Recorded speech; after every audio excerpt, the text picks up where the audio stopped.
Bueno, vamos a la predicación de este día. Vamos a el libro de los Salmos y vamos a tomar el Salmo 73. Vamos a leer desde los versículos 1 a 5. Ciertamente es bueno Dios para con Israel, para con los limpios de corazón. En cuanto a mí, casi se deslizaron mis pies, por poco resbalaron mis pasos, porque tuve envidia de los arrogantes, viendo la prosperidad de los impíos, porque no tienen congojas por su muerte, pues su vigor está entero. No pasan trabajos como los otros mortales, ni son azotados como los demás hombres. Vamos a orar.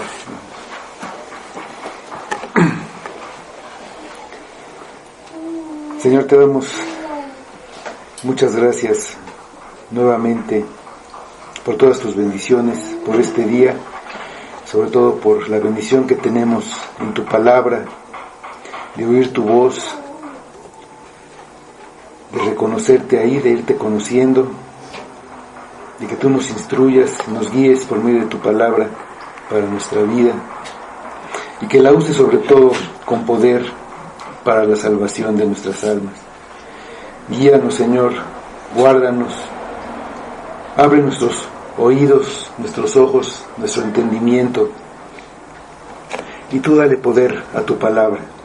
Obra por medio de tu Espíritu en nosotros, que se mueva aquí libremente y que traiga la bendición que tú tienes en tu palabra para nosotros. Y pedimos que todo sea para tu gloria, y lo pedimos en nombre de tu Hijo Jesús.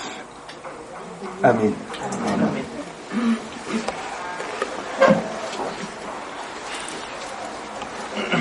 Este sermón lo podemos titular Dios es bueno con su pueblo. Vivimos en el Salmo 73.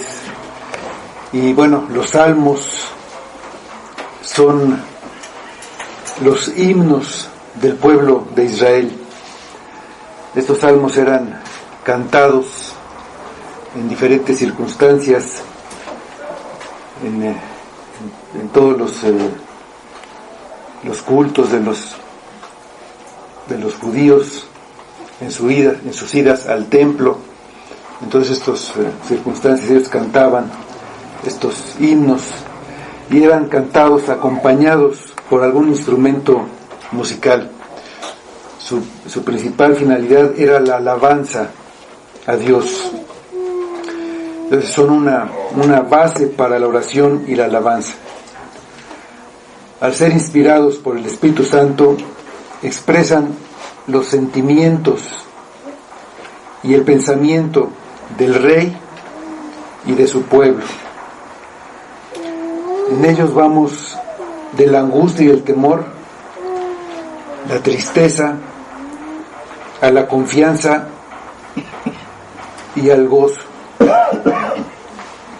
En ellos podemos oír a Jesucristo y también a la iglesia. Aunque no estemos viviendo las circunstancias en las que fueron escritos, podemos identificarnos con sus emociones y sentimientos, porque muchas veces sí nos sentimos como dice el Salmo. Podemos tener los mismos sentimientos y los mismos pensamientos. Por eso podemos ponerlos en nuestra boca y dirigirnos a Dios como si eso que dice el Salmo fueran nuestras propias palabras. Bueno, respecto a este Salmo 73 en general, el contexto de este Salmo es que David, el rey David, levantó una tienda en Jerusalén antes de hacer el templo para traer el arca de Dios, y los levitas la trajeron. y entre ellos pusieron cantores y músicos que tocaban los instrumentos para alabar a Dios. Y Asaf fue designado como el principal encargado de esta actividad. Había otros directores, pero él era el principal, era el músico principal, era el director de todos los músicos de Israel, como dice en Primera de Crónicas 16:7. Dice: entonces en aquel día David comenzó a clamar a Jehová por mano de Asaf y sus hermanos. Esta eran toda la familia de ellos, eran los que eran músicos y directores de la alabanza. Se dice que Asaf compuso la música de muchos de los salmos que escribió David. Asaf vivió rodeado de levitas y sacerdotes. Conocía a Dios y sabía cómo servirlo y cómo adorarlo. No sabemos mucho más acerca de su vida ni de las circunstancias particulares que estaba viviendo cuando escribió este salmo, pero nos muestra cómo pasó a una relación más profunda con Dios, mucho más profunda al conocerlo más. Así como los salmos son los himnos de Israel, saber en qué circunstancias o qué es lo que estaba viviendo el autor al momento de escribirlos nos ayuda todavía a entender un poco más acerca de lo que él estaba sintiendo y lo que podemos reflejar en nosotros. Así como en este himno que acabamos de cantar, Estoy bien con mi Dios. La historia es que el autor, primero en un incendio en la ciudad de Chicago, perdió todo su patrimonio, era un hombre rico y quedó en la miseria. Dicen que también ahí, en ese incendio, perdió un hijo pequeño, y luego su familia iba a ir en barco hacia Europa, y en el último momento no pudo ir, y el barco naufragó, y murieron ahí sus 4 hijas y sobrevivió su esposa. Y después él escribió: estoy bien con mi Dios, estoy bien con la voluntad de Dios para mí. Entonces, así como ese himno, al entender, lo podemos identificarnos con lo que sentía el autor, así igual los salmos, al saber las circunstancias en que fue escrito, nos ayudan a identificar ese sentimiento que podemos tener nosotros.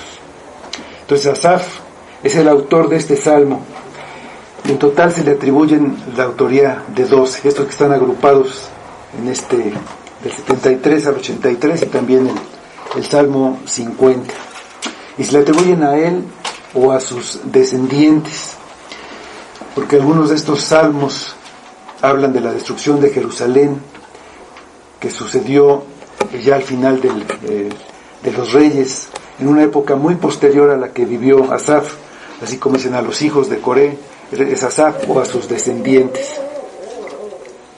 Este salmo trata en particular, como dice el título, sobre el destino de los malos, y trata el problema de la prosperidad de los impíos mientras sufren los piadosos.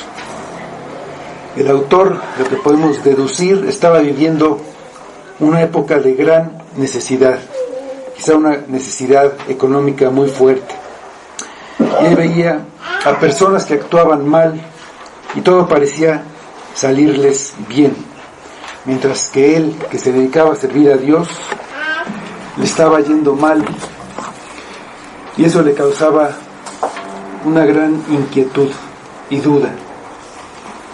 Es algo que puede parecernos muy actual a todos nosotros. Dice el versículo 1 del Salmo: ciertamente es bueno Dios para con Israel, para con los limpios de corazón. Asaf comienza hablando acerca de Dios. Hace una declaración que no deja lugar a ningún otro pensamiento.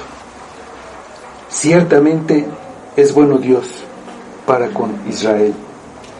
En medio de todo lo que le estaba pasando, en medio de todas sus necesidades, sus sufrimientos y sus dudas, hay una cosa que es totalmente verdadera: Dios es bueno. Ciertamente es bueno Dios para con Israel, para con los limpios de corazón. Dios es bueno para con su pueblo. Claramente se está refiriendo a su pueblo espiritual, porque dice, para con los limpios de corazón. Los limpios de corazón solo pueden serlo porque han sido limpiados. No lo son los que están limpios ceremonialmente, los que se han limpiado, los que se han lavado con agua. El verdadero Israel es el que ha sido limpiado en el interior, el que ha sido limpiado en el corazón. Esta declaración, ciertamente Dios es bueno para con su pueblo, es la roca sobre la que se para Asaf, y es donde nosotros también debemos apoyarnos cuando vienen las tempestades que salen de las cosas que no entendemos. En las circunstancias difíciles podemos descansar en lo que sí sabemos. Y lo que sí sabemos es que por esa bondad de Dios para con su pueblo, todas las cosas que nos pasan siempre son para nuestro bien. Y en todo hay un propósito de Dios para con su pueblo. Vamos a Romanos 8:28, donde el apóstol Pablo nos habla de ese propósito de Dios desde la eternidad para con su pueblo, para con el pueblo de Dios, para con los limpios de corazón. Dice Romanos 8:28: y sabemos que a los que aman a Dios, todas las cosas les ayudan a bien, esto es, a los que conforme a su propósito son llamados. No algunas cosas son para bien, ni siquiera la mayoría de las cosas. Todas las cosas son para el bien de los que aman a Dios. Esto es, para el bien de su pueblo. Dice el versículo 2 de nuestro Salmo 73: en cuanto a mí, casi se deslizaron mis pies, por poco resbalaron mis pasos. Ciertamente Dios es bueno para con su pueblo. Y dice Asaf, en cuanto a mí, Asaf hace un contraste entre Dios y él. El Señor siempre es bueno con su pueblo, con sus santos, y él casi ha caído. Le faltó poco para resbalar y hundirse en el pecado. Ha estado a punto de actuar como los que son sucios de corazón. Casi no podía estar de pie. Su rectitud casi se pierde, como una pared que está vertical y cuando cae, pues pierde esa rectitud. Él fue tentado a desconfiar de Dios. La tentación ha sido en cuanto a dudar del carácter de Dios, dudar de su bondad, dudar de su justicia, al pensar que lo que pasa en el mundo no es justo. También a dudar de su poder, al pensar que Él no puede hacer nada, no puede detener a los malos, a pensar que es indiferente, que no le importa lo que hagan y que los deja sin castigo, a dudar de sus intenciones y del amor que tiene por su pueblo. El estar desconcertado en un momento de la vida le ha traído esas dudas, y el dudar ha perdido la confianza en Dios. Al perder la confianza en Dios, pierde toda la esperanza en que Dios va a cumplir sus promesas. Al perder la esperanza, ya no queda nada. No hay algo firme en lo cual pararse, y los pies se deslizan, los pies resbalan, ya no hay un apoyo. Todo es como una capa de hielo en lo que los pies resbalan. Cuando se pierde el contacto con el piso, viene la caída, y con la caída después pues sigue un golpe fuerte. Y este golpe puede ser un golpe fuerte en la cabeza y puede causar la muerte.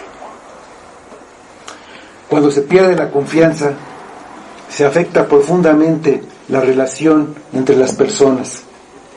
Una buena relación se basa en la confianza. Si un jefe desconfía de su empleado, o el empleado de su jefe, o un esposo de su esposa, o al revés, la esposa del esposo, a la larga estas relaciones se rompen. Si desconfiamos de Dios, a la larga terminaremos alejándonos de Él. Esa era la tentación y el peligro que sufría Asaf. Lo que evitó que resbalara completamente fue la declaración que hizo: Dios, ciertamente Dios es bueno para con su pueblo. Ciertamente Dios es bueno. Dice el versículo 3: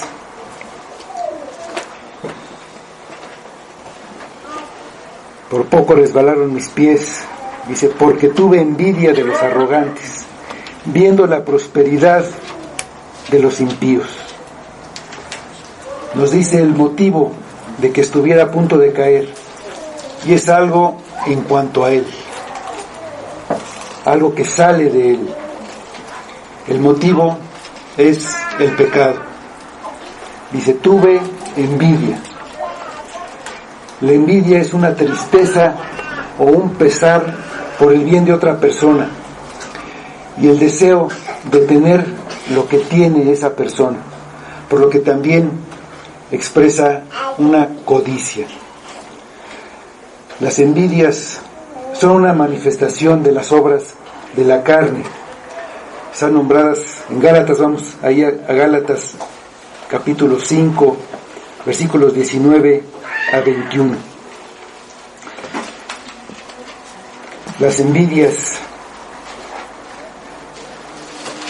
es un pecado. La envidia es un pecado, como todos los demás, y lleva también a la condenación.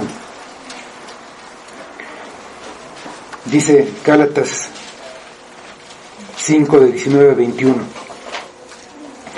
Y manifiestas son las obras de la carne, que son adulterio, fornicación, inmundicia, lascivia, idolatría, hechicerías, enemistades, pleitos, celos, iras, contiendas, disensiones, herejías, aquí está, envidias, homicidios, borracheras, orgías y cosas semejantes a estas, acerca de las cuales os amonesto, como ya os lo he dicho antes, que los que practican tales cosas no heredarán el reino de Dios.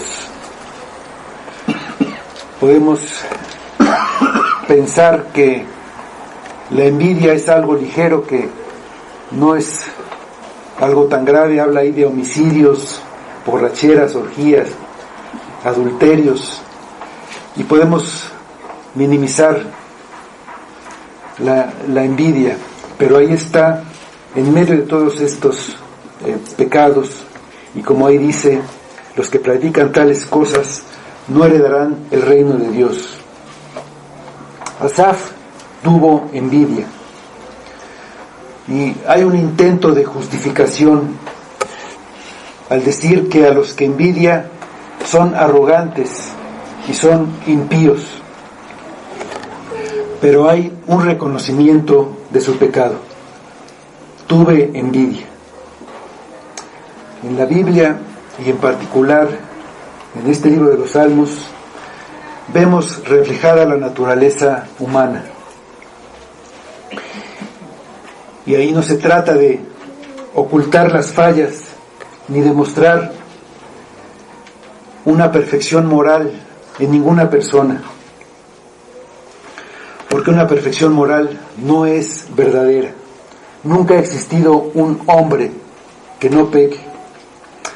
En la Biblia podemos ver desde Adán desobedeciendo a Dios, podemos ver a Abraham mentir, igual que a Jacob, que engañó hasta su propio padre. Podemos ver a Moisés matando a un egipcio. Así podemos ver en todos estos hombres de Dios pecados y pecados graves. En los Salmos podemos ver a David confesando su adulterio con Betsabé y confesando el asesinato de Urías. Asaf confiesa su envidia. Los dos hablan con absoluta honestidad. No tratan de ocultar su pecado. Y eso es de gran valor para nosotros, porque son hombres espirituales, con una relación muy cercana a Dios. En sus fallas vemos que nosotros no somos muy diferentes a ellos. En sus oraciones vemos primero el reconocimiento de su pecado y también vemos su arrepentimiento, los pasos que todos debemos seguir cuando pecamos. Podemos vernos en ellos. Por eso podemos identificarnos con los sentimientos y los pensamientos de los escritores de los Salmos y poner sus oraciones en nuestra boca como si fueran nuestras palabras para dirigirnos a Dios. Todos podemos decir: contra ti solo he pecado. La experiencia de Asaf no es rara entre el pueblo de Dios. Es el problema que no pudieron entender Job y sus amigos. Muchas veces pensamos que por ser hijos de Dios, Dios nos tiene que bendecir constantemente y nada más tiene que haber bendición para nosotros.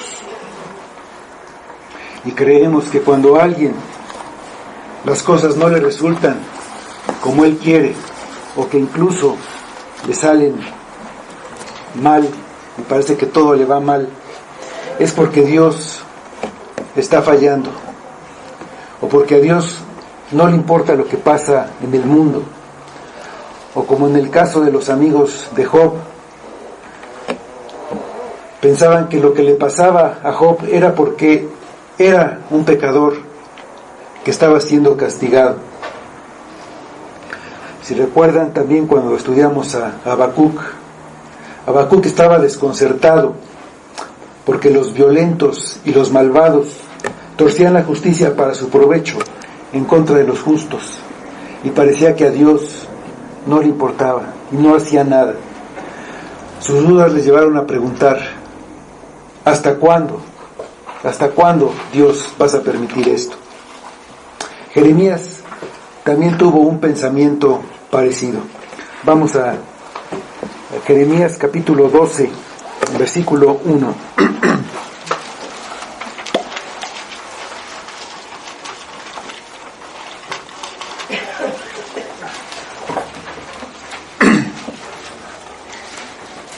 Jeremías 12, 1 dice: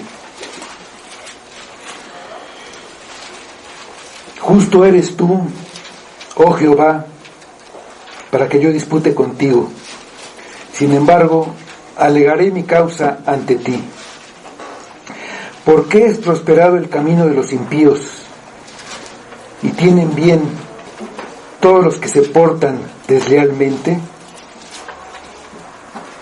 Entonces, no sería muy extraño que algunos de nosotros hayamos pensado en esos términos. ¿Por qué ha pasado esto? ¿Por qué Dios lo permite? ¿Por qué a mí, si trato de vivir limpiamente? ¿Por qué a mí? ¿O por qué murió esta persona que era buena y aquel malvado sigue viviendo? Todas estas preguntas nos las podemos hacer.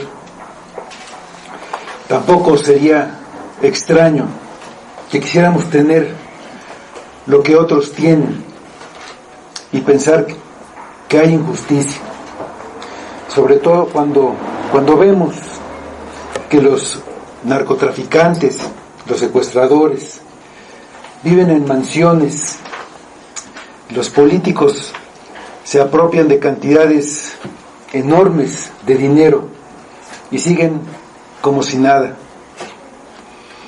Tenemos a los líderes sindicales que abusan y que tienen también riquezas inmensas.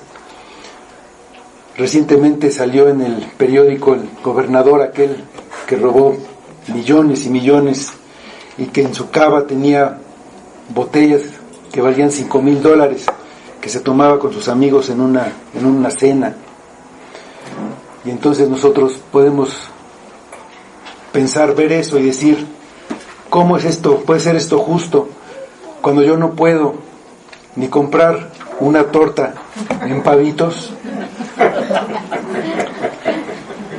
Siguen viviendo sin temer nada, ni la justicia divina ni a la humana. Parece que viven en paz y seguridad, totalmente libres de cualquier angustia.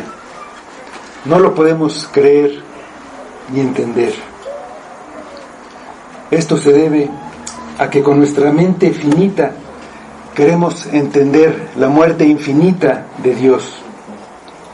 Job no entendía hasta que Dios le mostró la ignorancia en la que estaba. Habacuc no tuvo paz hasta que oyó todo el plan de Dios para su pueblo, aunque siguió sin entender hasta el final. Él no entendió nunca, pero ya tuvo paz. No podemos, con nuestro razonamiento, entender todo el plan de Dios para su pueblo. Vamos a Isaías, al libro del profeta Isaías, capítulo 55, versículos 8 y 9.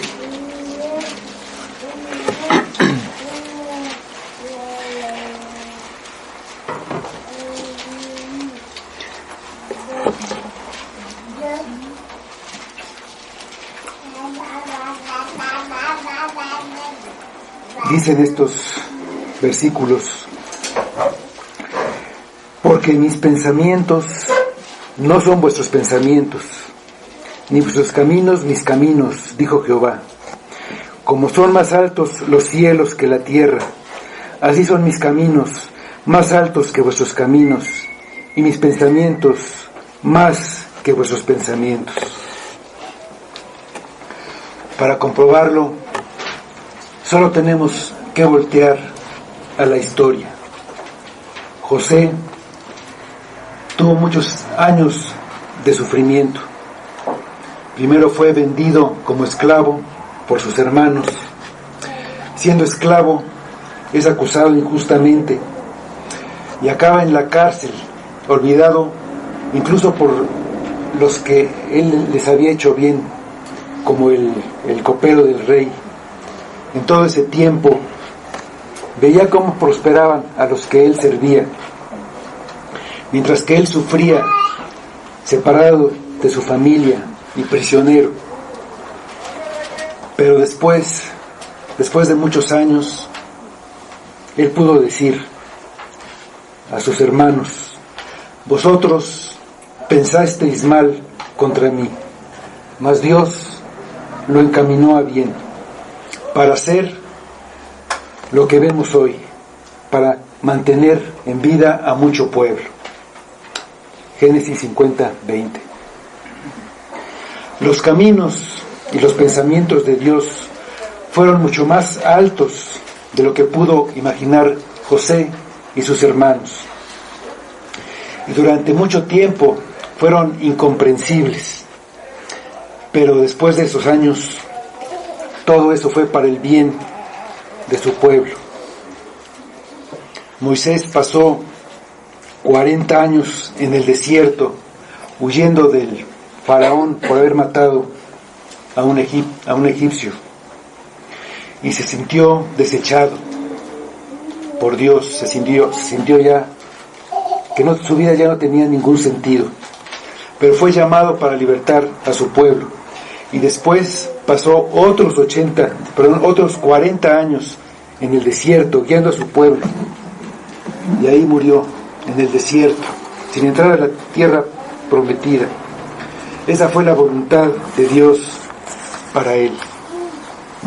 Caminos que pueden parecer extraños, pero todo para el bien de su pueblo. David pasó años de angustia, huyendo de Saúl como si él fuera un criminal, viviendo escondido en cuevas, viviendo también en el extranjero, haciéndose el loco, antes de recibir el trono prometido. En ese tiempo él aprendió a conocer y a confiar en Dios, y eso fue para el bien de su pueblo. Tenemos el ejemplo supremo en Jesucristo, el Hijo de Dios, que viviendo una vida perfecta, sin pecar jamás, fue azotado, coronado con espinas y clavado en una cruz, porque Dios quiso quebrantarlo. Ese fue el camino que Dios tenía para él, y no apartó la copa de su ira. Su voluntad fue que la tomara toda. Si lo pensamos, es algo difícil de comprender, pero los pensamientos y los caminos de Dios fueron mucho más allá de lo que nadie pudo imaginar. Por la muerte de su Hijo borró el pecado, y por esa muerte hizo la redención de su pueblo, para el bien de su pueblo. En esos ejemplos vemos que lo que parecía un mal, lo que parecía un desastre o una tragedia, fue cambiado en una bendición para su pueblo, para los limpios de corazón, de una manera que nuestra mente no alcanza a comprender. Vamos a Romanos 10, versículos 33 y 34.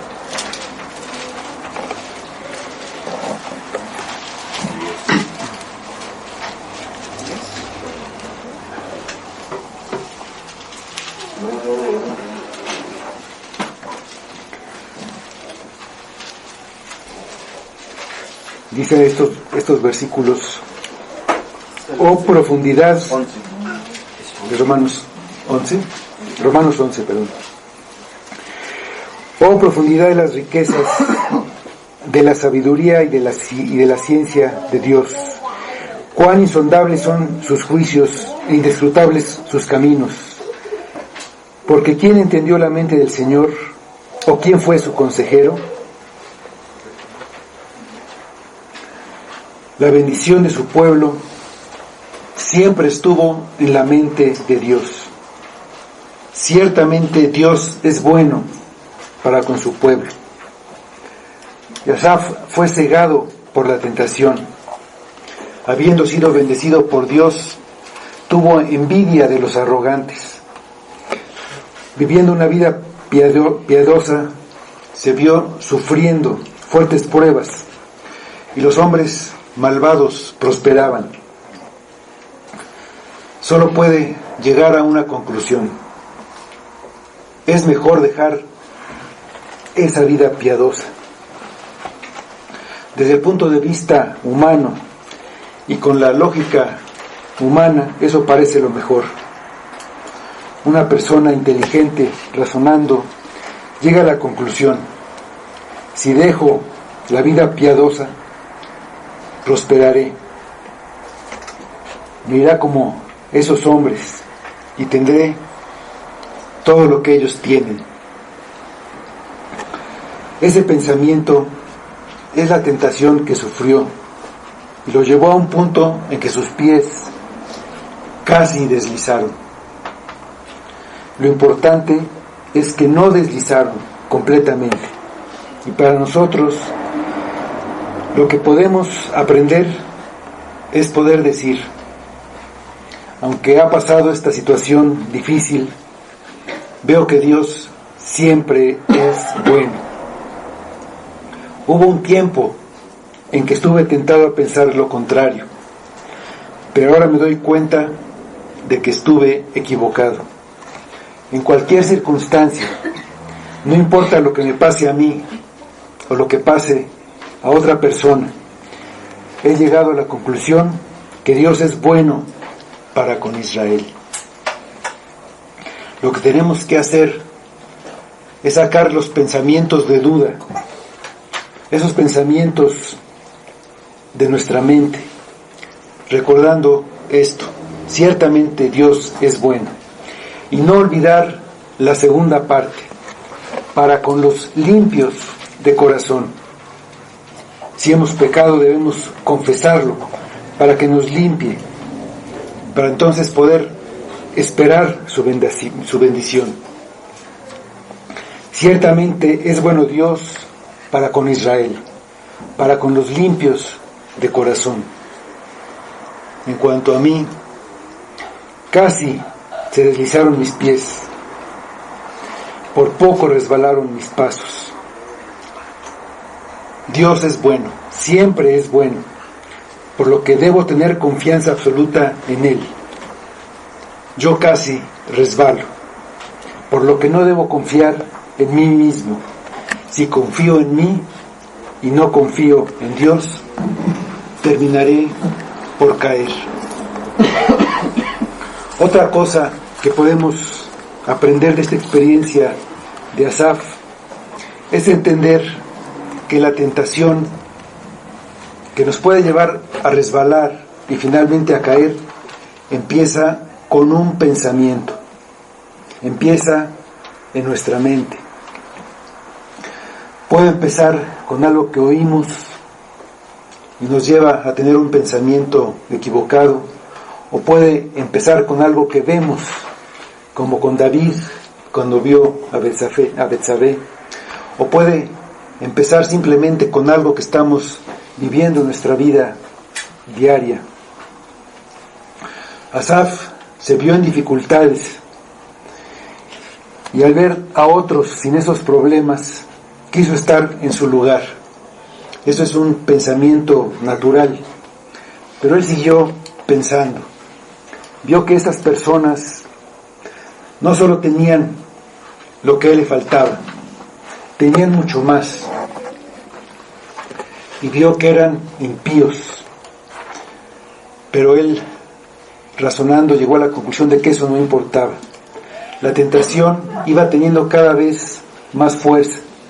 Quiso lo que ellos tenían, lo codició, tuvo envidia y sus pies se deslizaron. La tentación en sí misma no es pecado.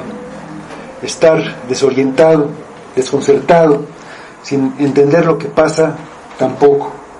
Pero permanecer en la duda o en los pensamientos de codicia hacen aumentar la tentación hasta que no la podemos resistir y resbalamos. La tentación se alimenta de dos fuentes: desde nuestro interior, desde nuestro propio corazón engañoso y perverso, de nuestro propio deseo de pecar, de nuestro corazón del que salen los malos pensamientos. y también viene del exterior, del ambiente, del mundo en que vivimos, y sobre todo por la influencia del que lo gobierna, de nuestro enemigo, el diablo, que tiene el objetivo de hacernos pecar para arruinar nuestra alma, por lo que continuamente trae dudas y temores acerca de Dios. Así fue como tentó a Adán, poniendo una duda en su corazón acerca de Dios. Entonces nos hace dudar del carácter de Dios y de sus intenciones. Y también incluye hacernos pensar que en el pecado encontraremos algo, que encontraremos una satisfacción, que encontraremos lo que no encontramos en Cristo. Por esa naturaleza de la tentación, no hay poder en nosotros para poderla resistir. Es ya una tentación en sí pensar que ya somos maduros, que somos fuertes y que podemos resistir la tentación, o que no la vamos a sufrir, que somos espiritualmente maduros como para ser tentados. Tenemos los ejemplos en la Biblia que ya mencionamos y hay muchos otros. Vamos a 1 Corintios 10 a 12, como dice Pablo, de otros del pueblo de Israel que cayeron, que fallaron, y dice que estas cosas fueron escritas para amonestarnos a nosotros.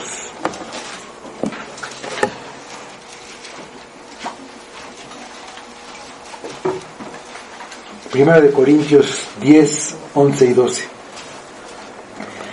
Y estas cosas les acontecieron como ejemplo, y están escritas para amonestarnos a nosotros, a quienes han alcanzado los fines de los siglos. Así que el que piense estar firme, mire que no caiga. No podemos resistir la tentación por nosotros mismos, pero la forma de hacerlo nos las enseñó nuestro Señor Jesucristo. Antes de enfrentar la prueba más dura que alguien haya enfrentado, nos enseña cómo pudo decir: no sea como yo quiero, sino como tú. La razón humana piensa en evitar el sufrimiento como lo más importante. La tentación es no tomar la copa, y Jesucristo nos enseña cómo vencer esa tentación. Vamos al Evangelio de Mateo, capítulo 26, versículo 41. Jesús está con sus discípulos, le pide que lo acompañen, y ellos no pueden acompañarlo. Y entonces les dice: velad y orad para que no entréis en tentación. El espíritu a la verdad está dispuesto, pero la carne es débil. Velad y orad. Velar es estar atento, estar despierto, porque la tentación surge en el momento menos esperado y de donde menos pensamos que venga. Pero hay que velar, estar atentos todo el tiempo, sin descuidarnos ni un segundo. ¿Qué es lo que necesita la tentación para entrar? Y orar, poner nuestros ojos en Dios y ver que es bueno, que siempre es bueno para con su pueblo. Asaf tuvo envidia de los arrogantes, de los que se habían envanecido al ver su riqueza. También veían que prosperaban, que eran poderosos, y despreciaban a todos los demás. Y viendo la prosperidad de los malos, quiso eso para él. No solamente les iba bien, tampoco tenían ninguna preocupación. Era lo que veía Asaf. Vamos a los versículos 4 y 5.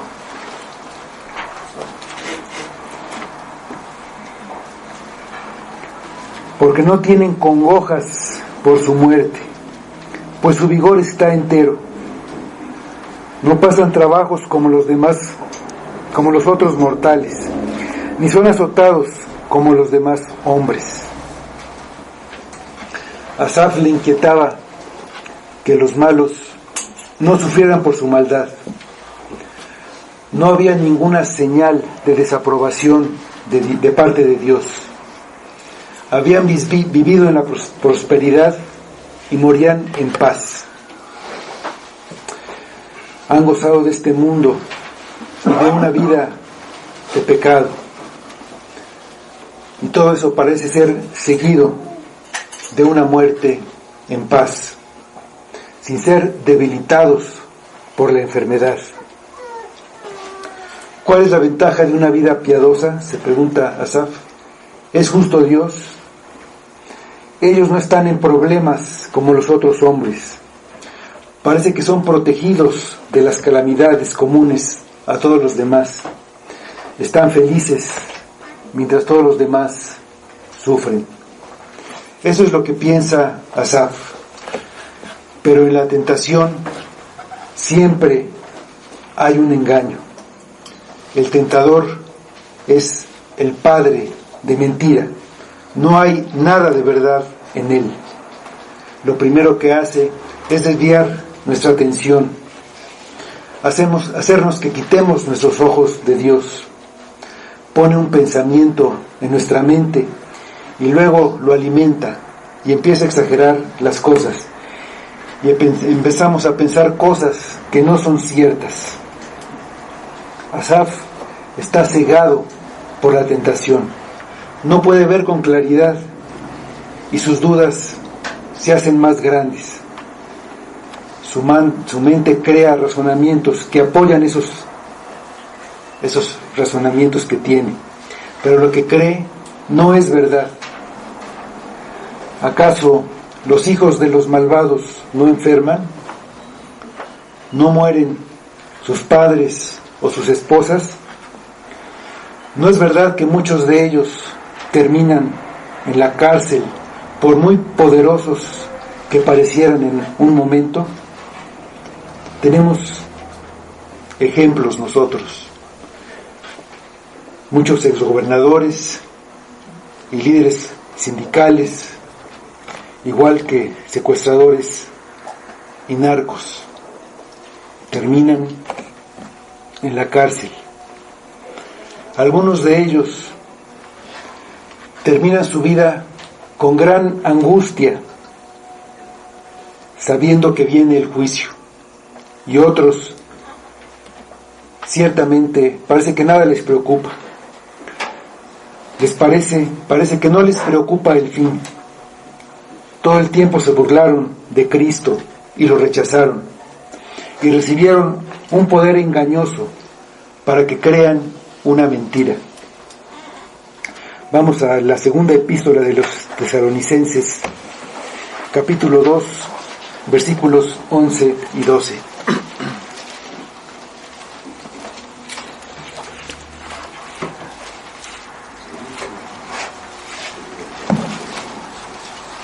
Segunda de Tesalonicenses, capítulo 2, 11 y 12.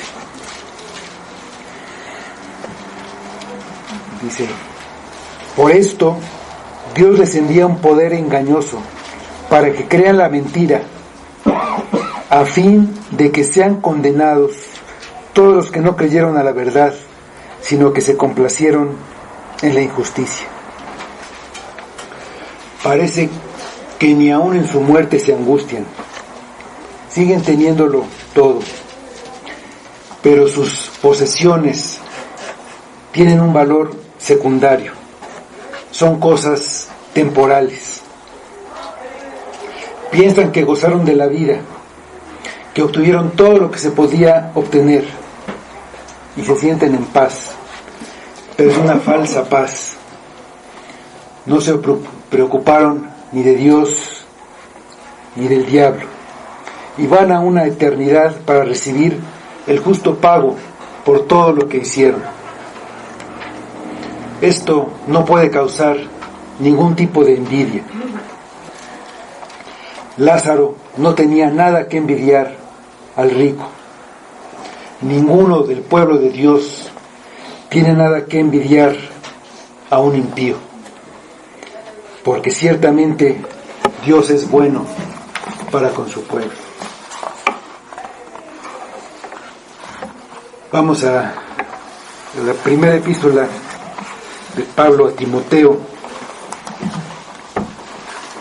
capítulo 1, versículos 15 y 16.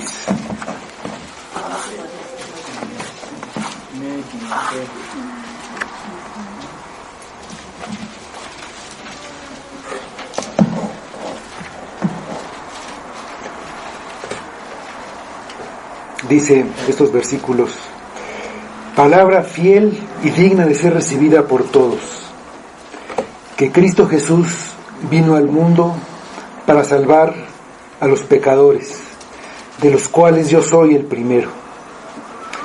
Pero por esto fui recibido a misericordia, para que Jesucristo mostrase en mí, el primero, toda su clemencia, para ejemplo de los que habían de creer en Él para vida eterna. Los caminos de Dios y la mente de Dios, muy por encima de lo que cualquiera puede pensar. El pueblo de Dios no está formado por personas de alguna nacionalidad o raza. Está formado por impíos, está formado por pecadores que fueron limpiados por la sangre de Cristo. Fueron limpiados porque oyeron el Evangelio, el mensaje de la salvación de los pecadores por la fe en Cristo, y confiaron en su obra, en la cruz, pagando por sus pecados, y se arrepintieron. Los que creen en Él tienen vida eterna. Si no eres del pueblo de Dios, o si tienes dudas, o si eres arrogante, piensas que no tienes ninguna necesidad, que siempre las cosas van a ser así, que todo te va a salir bien, porque eres muy inteligente, porque viene de ti, porque tú eres el que logra las cosas. Si tú no eres del pueblo de Dios, porque has andado en lo que leímos: borracheras, homicidios, mentiras, envidias, en todas estas cosas, arrepiéntete. Ven a Cristo y cree en Él. Arrepiéntete de todos tus pecados y déjalos fuera de tu vida. No caigas en la tentación de rechazarlo, pensando que ya lo tienes todo y nada necesitas, que todo lo vas a obtener de alguna manera. Ven a Cristo y confía solo en Él para tu salvación. Si vienes a Él, Él no te va a echar fuera, no te va a rechazar. Vamos al Evangelio de Juan, capítulo 6, versículos 37 a 40.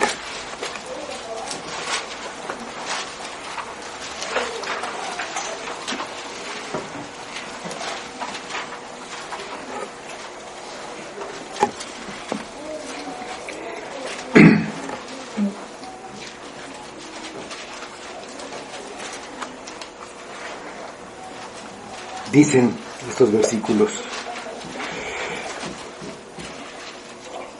todo lo que el Padre me da, vendrá a mí, y al que a mí viene, no le echo fuera.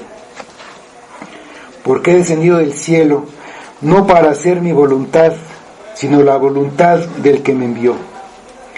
Y esta es la voluntad del Padre, el que me envió, que de todo lo que me diere no pierda yo nada, sino que lo resucite en el día postrero.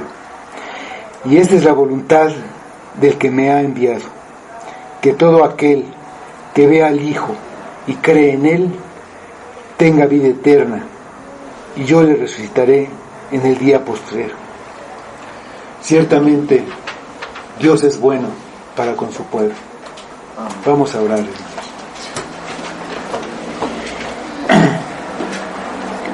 Señor, te damos muchas gracias porque eres bueno, porque podemos saber que es cierto esto y que podemos confiar en ti, sin importar lo que veamos en nuestra vida, sin importar lo que veamos en el mundo, sin importar que alguien más prospere. Señor, te damos gracias porque dependemos de ti, de tu bondad, de tu misericordia, porque confiamos en ti. Te pedimos, Señor, que si hay alguien que todavía no es parte de tu pueblo, que obres con tu palabra, que tu palabra lo mueva a creer, a arrepentirse, que venga a ti, Padre, para que tú lo salves. Obra entre nosotros, entre tu pueblo, que no resbalemos, que no perdamos nunca la confianza, que es lo único que tenemos, Padre. Y pedimos que todo sea para tu gloria. Lo pedimos en nombre de tu Hijo Jesús. Amén.